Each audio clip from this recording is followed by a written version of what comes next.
Before there were cameras or even written words, humans were already telling each other scary stories. Around fires, in caves, in whispers meant to thrill and terrify. If you really think about it, fear has always been a way for us humans to connect and understand the world, right? Welcome to Screamology. My name is Nemo and I'll be your professor of fear. If this is your first time here, welcome. This is your masterclass in horror. It's a podcast to dive deeper and understand this captivating genre we all love through expert insights and movie analysis. If you've attended class before, welcome back. In this episode, we're tracing horror cinema back to its roots, exploring why we've always loved to scare each other and how that obsession evolved into the first horror films. I hope you enjoy the episode, and let's get into my talk with Kendall R. Phillips.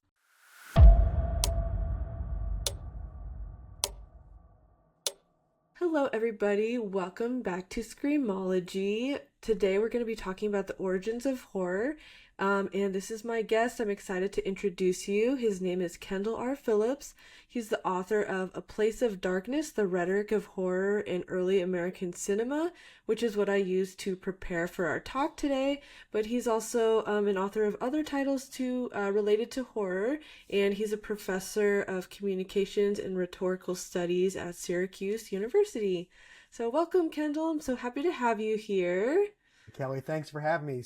Always happy to talk about scary stuff with fellow horror fans. So this will be a great chat. Perfect. Is there anything else I missed about you in my intro that you wanted to share with everybody?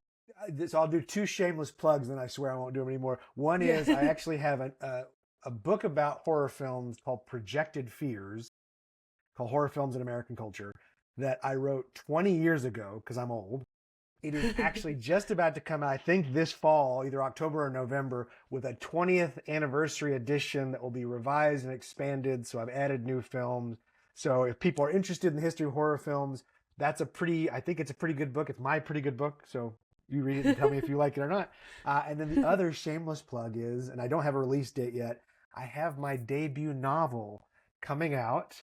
I have a novel called No One Can Save Us, coming out from Nightmare Press that will be out hopefully sometime soon. So if people want to read weird, creepy fiction from me, then they can look at that one too. But other than that, I write about horror. I write horror. I'm just a horrible person, I think. Amazing. Okay, I can't wait for those things to come out. I'm definitely going to be picking them up, and I will add that into the show notes at the bottom as well so people can just remember it and hopefully put it on their wish list. Perfect. So as you guys know, we're going to be talking today about the origins of horror cinema, and I knew that Kendall was going to be a great person to talk about this subject.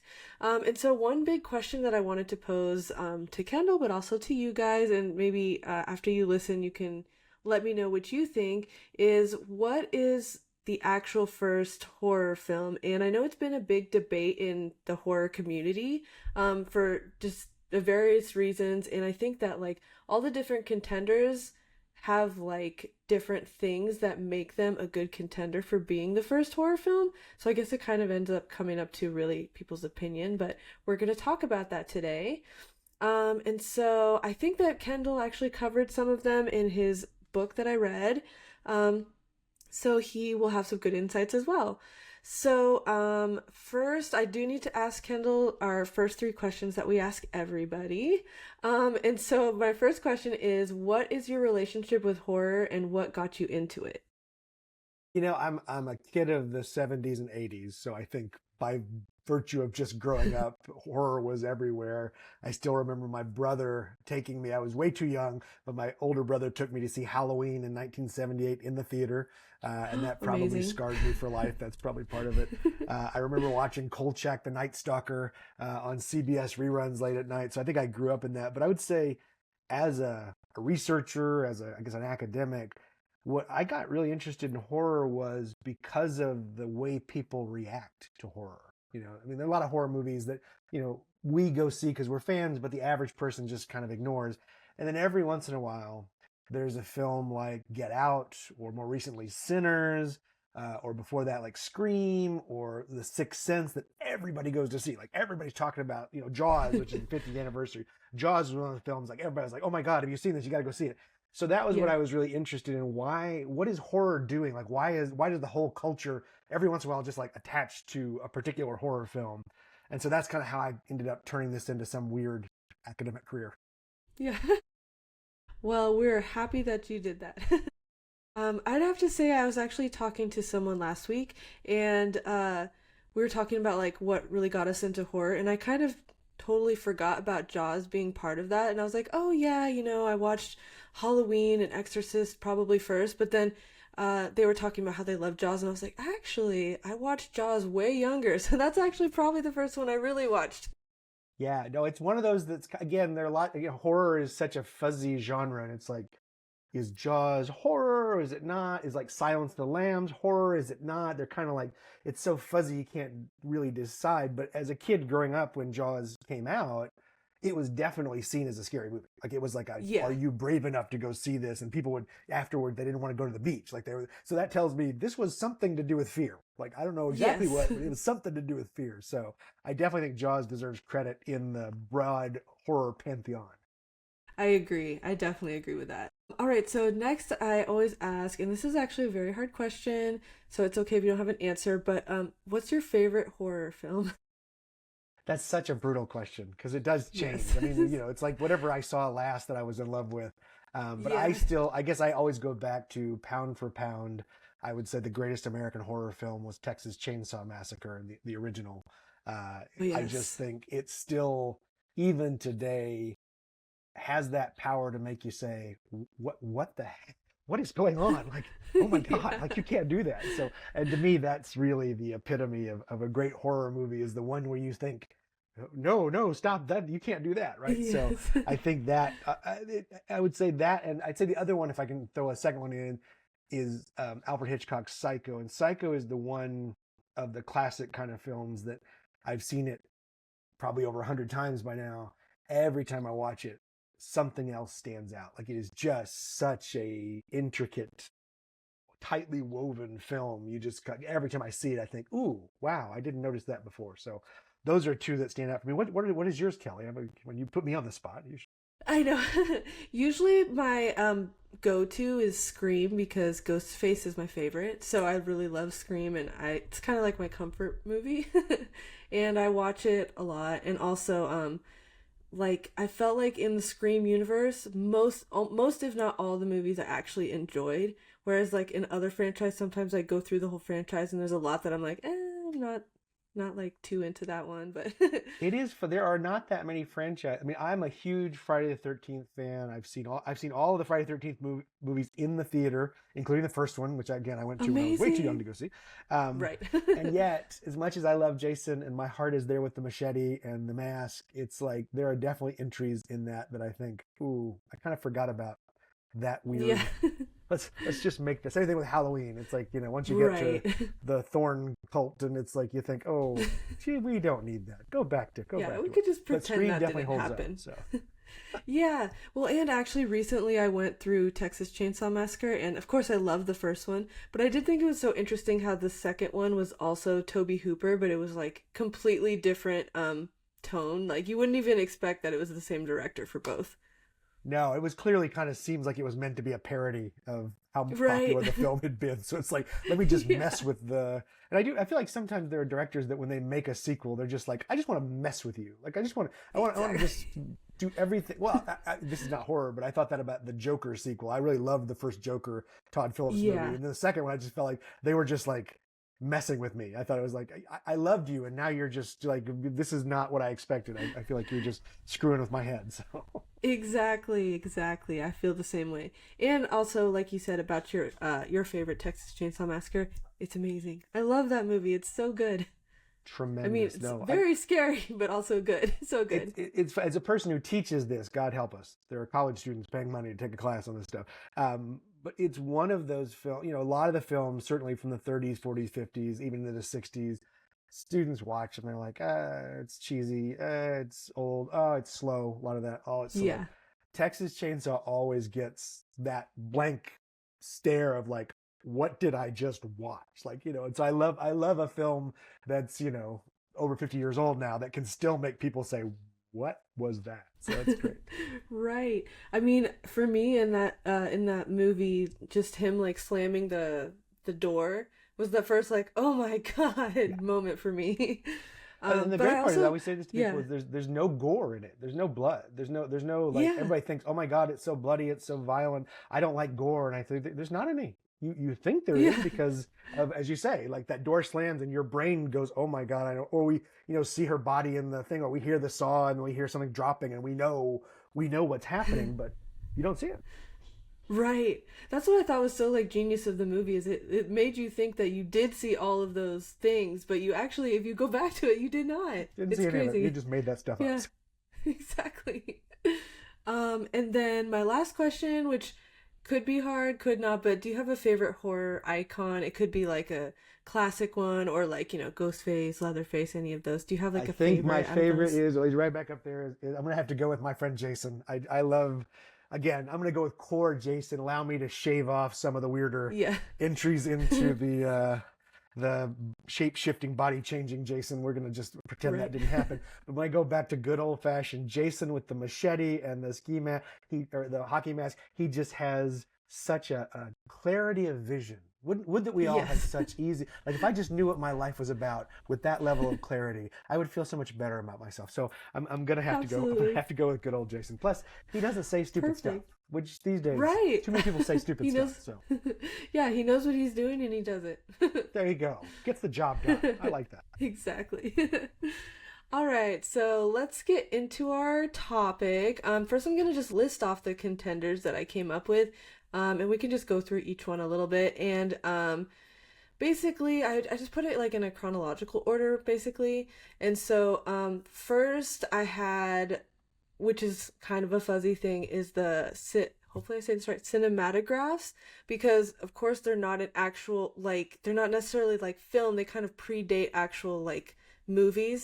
But I think I read it somewhere. I can't remember if it was in your book or if I heard it somewhere else, but that sometimes they had like spooky themes or elements. So there was like an argument that before even anything, that could actually be a first horror film. But since it's not necessarily a film, I think that's why it kind of teeters the line a little bit. Do you have any thoughts? And also, if you don't mind, just a quick explanation of what a cinematograph is to someone who might not know. Oh, sure. Yeah, yeah, yeah. So one thing is there is this big field, there's this big period of time that people often call pre-cinema, because, there's a, sometimes there's a mythology. Sorry, this is going to take a sidestep for a second, but It's there's a okay. mythology that the first time people saw motion pictures projected, they were terrified. That they saw it. There's a very famous, and it was one of the first films shown in public, a film called Arrival of a Train at a Station that, spoiler alert, shows a train arriving at a station. That's pretty much what it is. It was just like a proof, almost like a proof of concept. Like here we're able to record this, put it, and then able to project it as a solid, stable image that an audience could look at in a big room and say, oh, look, that looks like a train arriving, right? Yeah. There's a mythic story that says the audience was terrified because they thought it was a real train. That's not that. There's no evidence to suggest that's true. People were amazed at the Yeah. technology, just like like you probably, I don't know. I'm old enough to remember. I remember how amazed I was when these iPhones came out. It was like, oh my Right. God, like all this stuff on my phone, right? So, but I wasn't terrified by it. Like I didn't run away, Yeah. screaming from it. Part of the reason is, sorry, long-winded answer. Part of the reason No for that worries. was that there was so much similar technology. And again, if you just use the cell phone as a recent example, we had the big bulky mobile phone like you see in Scream, right? And we had the flip Yeah. phones, and then we had the Blackberries, then we had the iPhone. So the iPhone was a huge, amazing advance, but there were all these things that kind of led up to it. So it wasn't Right. that freaky, right? Yeah. So before you get to projected motion pictures on a wall, you had magic lanterns. So actually, I go a little before you as a potential example. Magic lanterns were basically slideshows, and those go all the way Okay. back to the 1790s. So we find them Right. in the 1770s, 1780s. So way back in the 18th century, and many of those were used to tell scary stories. We can go back and find slides where they had these pictures of ghosts, and some of them got quite sophisticated, where they would move the image, and then they use water and shake it so it was like blurry, and so they kind of were using this kind of projected image technology. And there were even theaters set up that were all about telling ghost stories with these kinds of, spooky special effects. So almost like a haunted house, or like now we think of it like those immersive theaters where stuff's happening all around you in a live theater situation. But here it was that. Yeah. So then you get to starting to use photography to capture it. And that's where you get like Edison's early, Edison establishes this, kind of, it's basically like a viewfinder, right? Mm-hmm. Where you look in and you just see this individual. It's very much like what we have now with the phone, where there's a moving picture, but you kind of look into it. And that's the example that was most immediate. So people were used to seeing images move. They were just used to seeing it in a very small screen individually. Okay. So some of those also were used to tell these kind of scary stories. The big advance that happens at the end of the 19th century, the 1890s, to move from the kinematograph or the cinematograph to the moving picture was the ability to project it. Okay. And that was the big stage. But to your point, and I think it's a really good one, scary images like folklore and mythology and magic and witches, those are in all of those technologies. Right, all the way back to the early magic lantern show, through to lots of visual, like optical illusions, really big at the end of the 18th and into the 19th century. So it's like a stair step. So by the time you're getting to seeing moving pictures, that's one thing. And then you get to this early phase of motion pictures. Now, sorry, way too long answer. I apologize. Oh, no, it's okay. I think it's interesting. So, and I think the listeners will think it's interesting too. Well, we'll see. They're all turning off right now, probably. So what happens is, in that early period, when motion pictures are first being projected, they're almost like a novelty, right? And this is this kinematograph or cinematograph era where you're seeing these moving pictures. But if you were to go see a motion picture like in the late 1890s, early 1900s, you wouldn't see it in a theater. Right, they would just be at a carnival, or they'd be part of a vaudeville act, and so you'd see these things just so like someone would sing, and then these people would dance, and maybe there'd be a juggler, and then they'd have a projected moving picture short, and then someone would do something else. It was just like kind of a novel. It really wasn't until 1905 or so that you start seeing theaters develop, and once people want to just go see moving pictures, that's when you start developing. Okay, well, we got to do something other than just show them a train or show them a juggler or show them a quick spooky story, right? We got to start telling longer stories, and that's where you get that shift to what we now think of as cinema or motion pictures. Is that period where people are going just to see a movie? Like, I want to just see this motion picture. Awesome. Yeah, exactly. Like to specifically go, okay, I'm going to the movies. Bye. Yeah, but in terms of your question, if you go back to those very early films that were actually sometimes called actualities, because they were just someone put a camera and saw the train arrive when people get off, or saw workers leaving a factory. That was another popular one. There, a lot of early people who saw them did recount feeling, again, not terrified. They didn't think they were real, but they felt like unsettled. It was like uncanny. It's almost like when you go to a wax museum, you're like, that's a really good wax thing, but it's kind of creepy. I want to get away from it. Yeah. So that would be, I think those would probably have a case to make to say that they were, among the first scary films, in the sense that they were unsettling. It really wasn't until, and you're probably going to get to this, but 1896 is kind of one of the first times we see a motion picture that actually tries to use all that stuff together. Right, which you are correct. We're going to be quick talk about Georges Méliès and The House of the Devil, or I'm going to try and say it in French, the Le Manoir du Diable. And and then I think I read that it was released as The Haunted Castle in the U.S., but basically it's just a short silent film, and I believe a big part of it being one of the contenders is that it was considered kind of like the trick filming. And also that it obviously kind of introduced us to some like spooky elements, like the person turning into the bat and that kind of stuff. And so what are your thoughts on that one as being a contender for the first horror film? Yeah, I think if we define horror as a film that uses elements of Gothic monstrosity, etc., I think this would win. It is, as far as we know, the first example of using those. Now, I should point out to the listeners, something like 70 to 80% of the films made before the 1930s are lost. So I there's did read that too. thousands and thousands of silent films, especially in that early era where they were just making them and sending them, and when they were done, they threw them away and made another one. Like there was no preservation. There was no Academy of Motion Picture Arts and Sciences out there taking care of this stuff. So, like, again, we can never say the first because we lost 70% of it. So who knows? Right. But as far as we can tell at this moment, it's one of the first films to use that. And Méliès, and again, if folks don't know him, go out and learn about Georges. He was a lovely, if somewhat tragic figure. He was a magician, as were a lot of the early filmmakers. The early filmmakers tended to either be engineers who were interested in how you do it, or magicians who said, "Ooh, I could do cool stuff with this. Like I can make things appear and disappear and all kinds of stuff." Méliès was definitely one of those. He had run a magic theater in Paris that was known for kind of macabre, gothic, scary sort of stuff. So no surprise, he gets a hold of this technology and says, "Ooh, I can do this. I can have witches and ghosts and things appear and skeletons." And so if we're talking about horror as a film that uses the elements that we now call horror, I think Georges Méliès' film probably should get the nod. Perfect.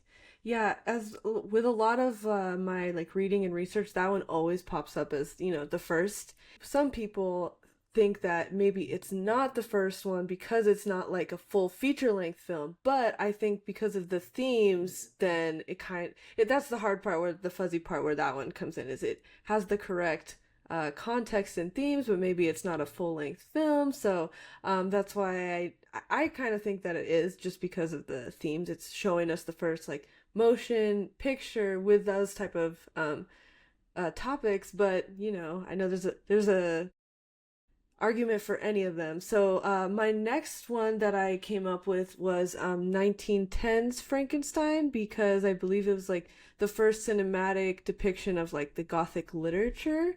So do you have any thoughts on that as a contender? Yeah, I think it's good. I think what's interesting to me about that Edison short is, and I write about this a little bit in the book you mentioned, if you go back and look at the way it was promoted, and that's another thing for me as again kind of a researcher, beyond just saying I think this, but I kind of want to like find evidence and say why would this be the horror. One of the things that's interesting is you go back and look at how they were promoted and how people responded to them. And that's one of the problems, like with the Méliès film, it definitely has the elements of horror, but we don't really know what people made of it.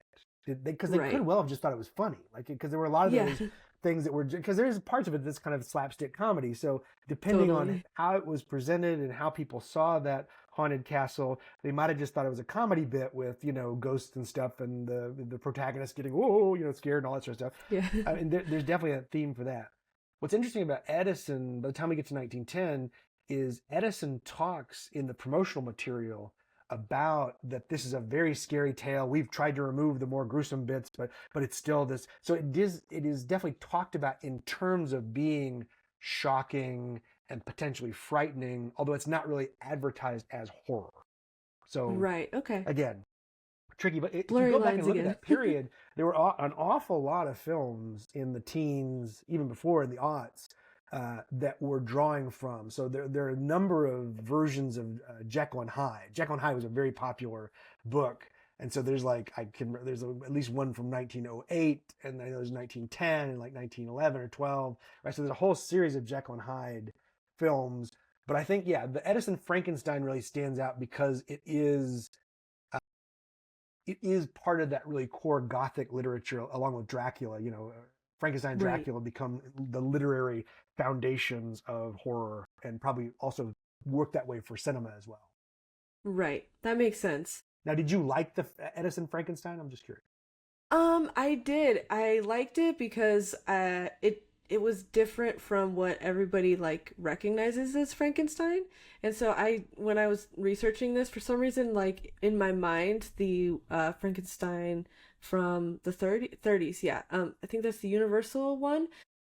I was just thinking that was always Frankenstein, and I didn't really, when people say, oh, the original Frankenstein, that's the one I thought of. So when I was like reading into it more, I was like, oh my God, there's one before it. And then when I watched it, I realized that I'd seen like screen grabs from it, but never in my mind knew that it was actually Frankenstein. So It does I not look like our enjoyed. Boris Karloff, does it? No. Right. Yeah, exactly. So I was like, oh my gosh, this is cool. So I did enjoy it, yeah.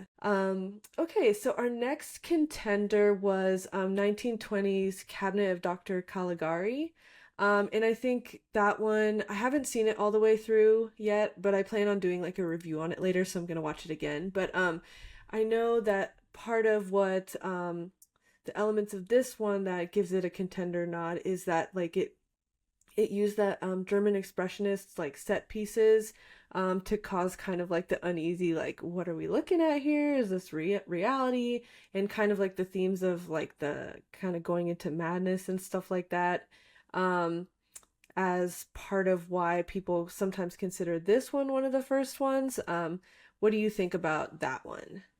There's no doubt that Caligari, probably of all the films we've talked about so far, and even into the ends of the silent era, Caligari probably had the biggest influence on what we would start to see as film horror or cinematic horror.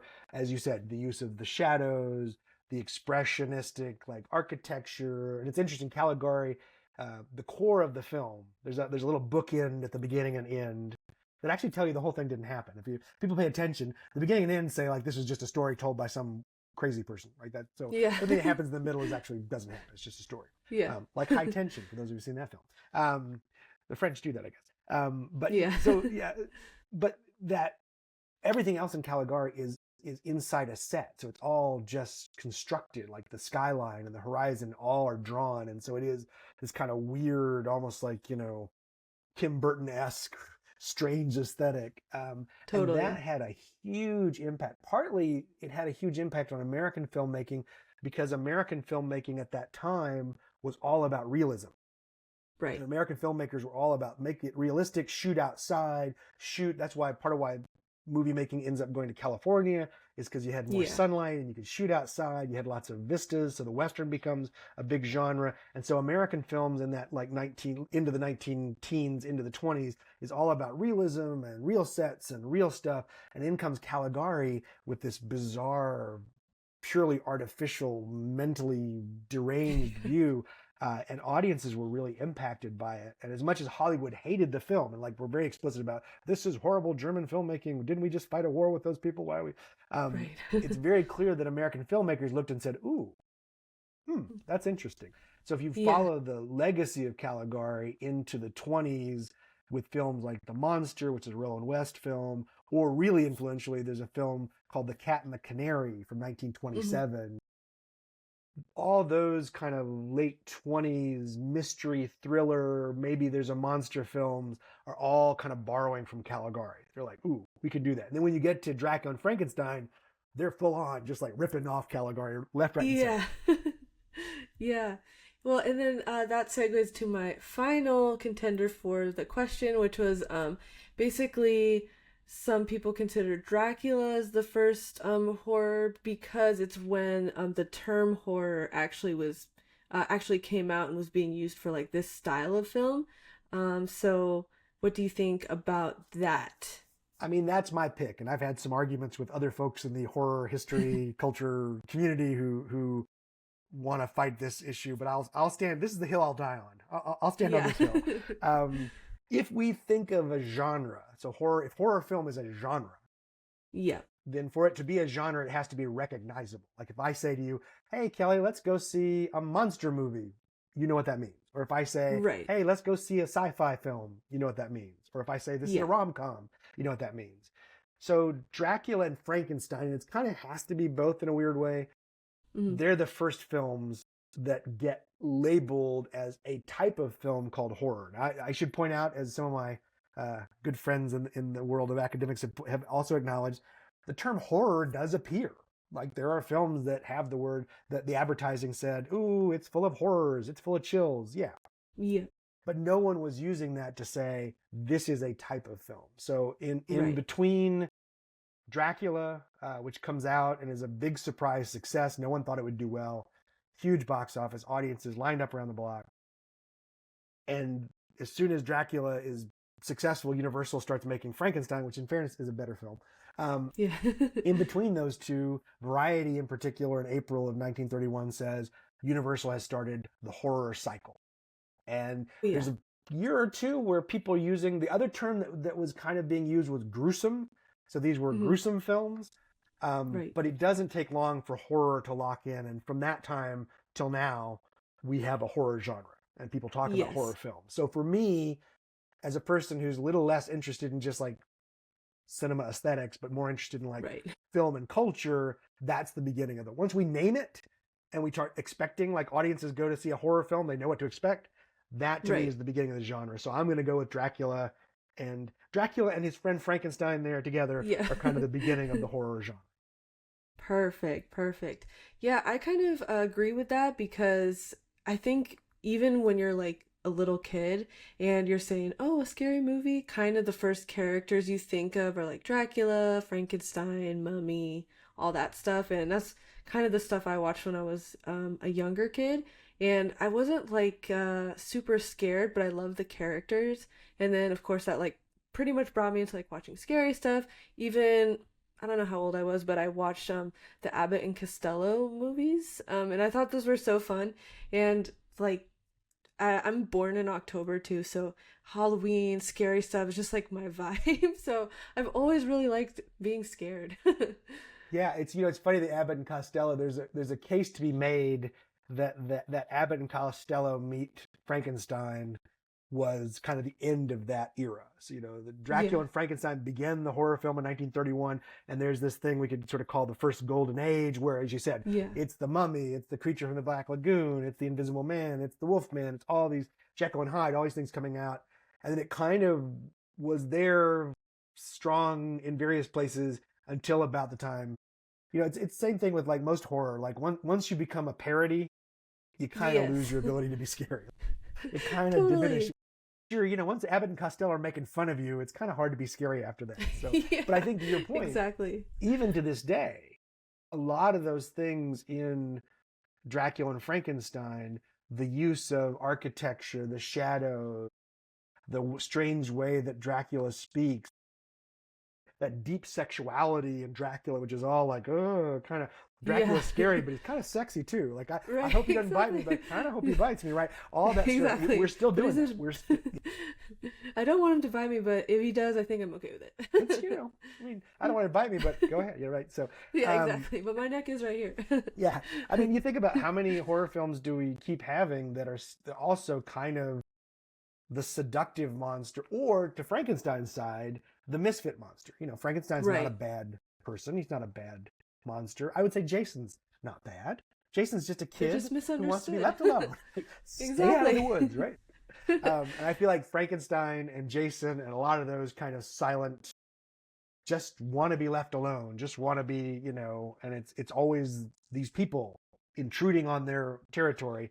That's what causes the problem. So I feel like Dracula and Frankenstein kind of set up the two faces of horror, and I think we've been in those ever since, like just kind of moving back and Right. forth. I think that's what's interesting about like horror kind of like icons you could say is that um even with like Freddy, Jason, Michael, you have like action figures of them. They're kind of become like this huge pop culture thing where even if you don't like horror, you still see them everywhere and there's toys of them and everything. So I think to your point too, that kind of diminishes the scariness of them. Because even my kids, like my oldest daughter, because I have horror stuff all around. She's like, "Oh, there's Michael, there's Chucky." I'm like, "You're only 7," but Yes, you should she not like like knows those all the toys. characters. Yeah, she knows all the characters. I was like, I don't think you'd like them if you watch the movie, but at least you know their names. Which is interesting because that does also go back to those universal monsters in the 40s and definitely in the 50s. You had this kind of pop culture nostalgia for Dracula and Frankenstein. There was a very famous Mhm. magazine, I think it may still be published, but called Famous Monsters of Filmland.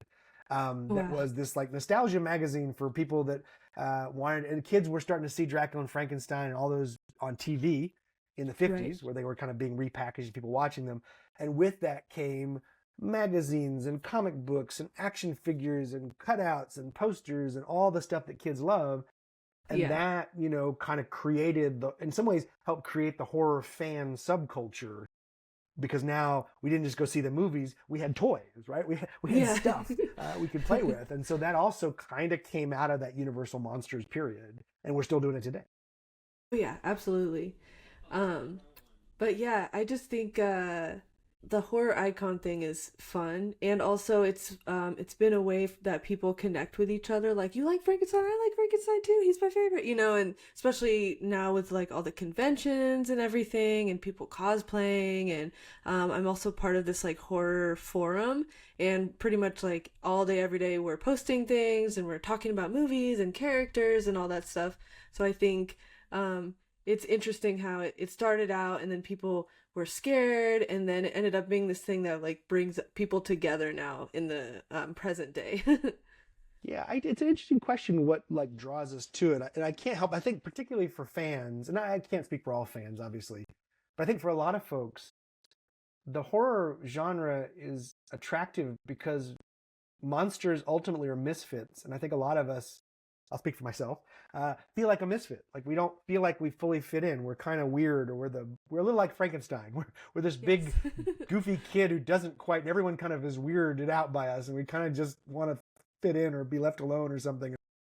So you can look at a Dracula or a Frankenstein or a Freddy or a Jason or Michael or Chucky, or pick your favorite there, and kind of see in them something like something like that feeling of the world doesn't quite make sense all the time. And I can't help but feel like for at least some horror fans, that's where it works, especially folks who are coming from identities that are not mainstream, that feel really like marginalized. Horror can be a place where you feel like, okay, I don't fit in out there, but the horror, and I do find, and you know probably better than I, 90 times out of 100, the horror community is really gracious and welcoming and inclusive. Every once in a while, we don't do a very good job, but for the most part, the horror community is pretty accepting and pretty loving and supportive of each other. And, I think that matters, building the fan base. Oh, yeah.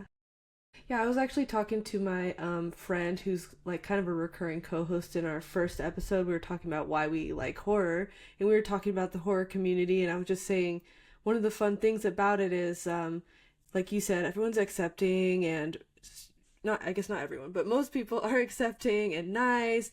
And we were talking about how like in the horror genre there's so many subgenres, but for the most part, and there's like something for everybody.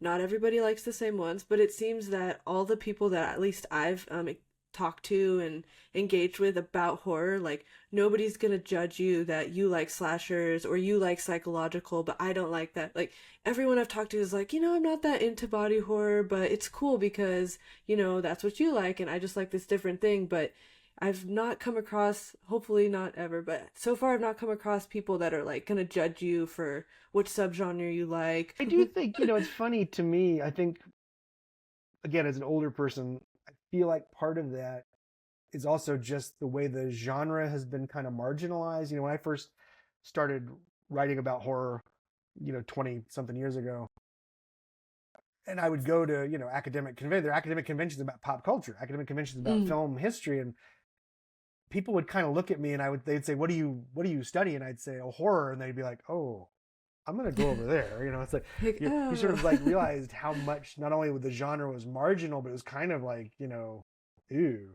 you're one of those people. And I think that kind of helps the horror folks feel, hopefully, the need to be more inclusive. Like we're all a little weird. Exactly. So if your weird is a little weirder than my weird, that's cool. We're all weird. Yeah. Like you got your weird flavor. Weird together. I got exactly. We'll just be weird together.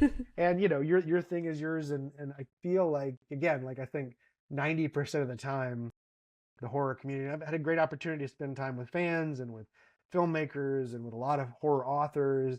And again, 90 times out of 100, they're the nicest people in the world. Super supportive and gracious and kind and just wanting everybody to find their place. And I think that's what we have to cultivate in the fan community is exactly that attitude. Like we're all weirdos together.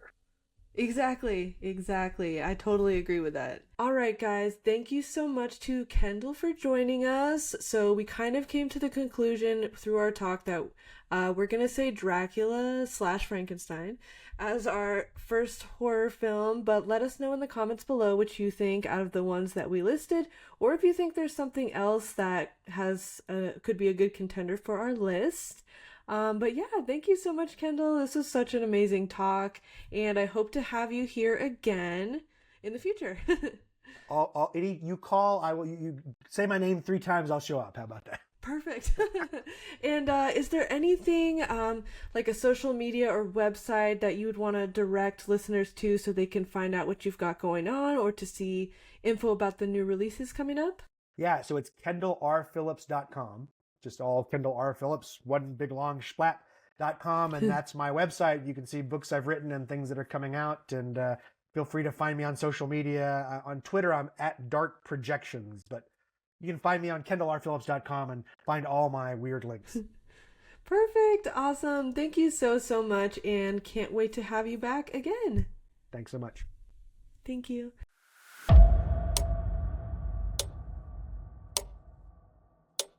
All right, everybody, that's it for episode 3 of season 1, our Horror 101 season. We talked about origins of horror, more specifically, what was the very first scary movie? So obviously you guys heard kind of what our thoughts were. I'm curious what your thoughts are. What do you think was the very first scary movie out of the contenders that I listed?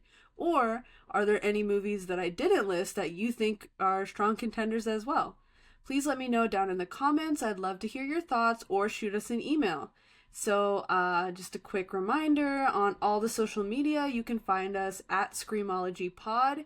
And our email is screamologypod@gmail.com. So pretty easy to find us. And I hope to hear from you guys. I'm really curious what all of you think and what you thought of our talk. Was it interesting? Did you learn something new?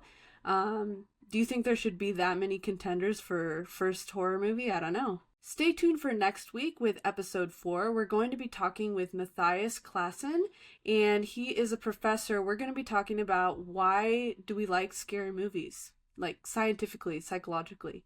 What draws us to horror films? So that's going to be a really interesting talk. I hope you join me for it. And as always, thanks for creeping it real with me. See ya.